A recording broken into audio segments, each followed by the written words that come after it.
রেলগাড়ির কামরায় হঠাৎ দেখা, ভাবিনি সম্ভব হবে কোনোদিন। আগে ওকে বারবার দেখেছি লাল রঙের শাড়িতে ডালিম ফুলের মতো রাঙা। আজ পরেছে কালো রেশমের কাপড়, আঁচল তুলেছে মাথায়, দোলন চাপার মতো চিকন গৌর মুখখানি ঘিরে মনে হলো কালো রঙের একটা গভীর দূরত্ব ঘনিয়ে নিয়েছে নিজের চারদিকে। যে দূরত্ব সর্ষে ক্ষেতের শেষ সীমানায় শালবনের নীলাঞ্জন। থমকে গেল আমার সমস্ত মনটা। চেনা লোককে দেখলাম অচেনার গাম্ভীর্যে। হঠাৎ খবরের কাগজ ফেলে দিয়ে আমাকে করলে নমস্কার। সমাজবিধির পথ গেল খুলে, আলাপ করলেন শুরু। কেমন আছো, কেমন চলছে সংসার ইত্যাদি।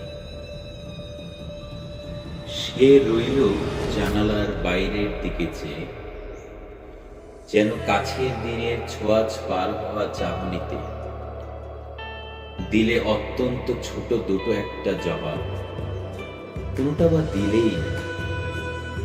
বুঝিয়ে দিলে হাতের অস্থিরতায় কেন এসব কথা, এর চেয়ে অনেক ভালো চুপ করে। আমি ছিলাম অন্য বেঞ্চিতে ওর সাথীদের সঙ্গে।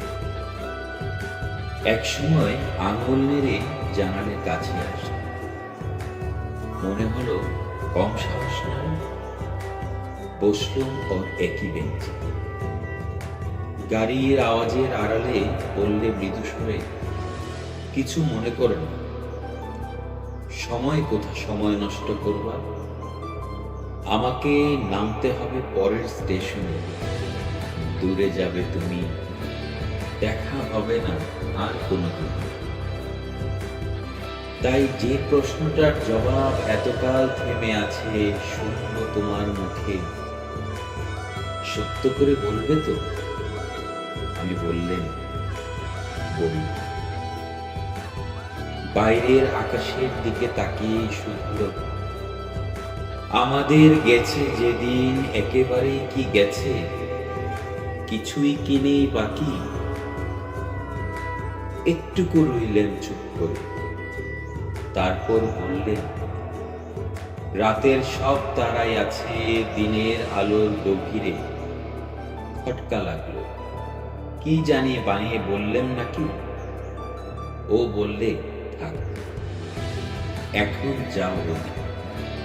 সবাই নেমে গেল পরের স্টেশনে, আমি চললেম একা।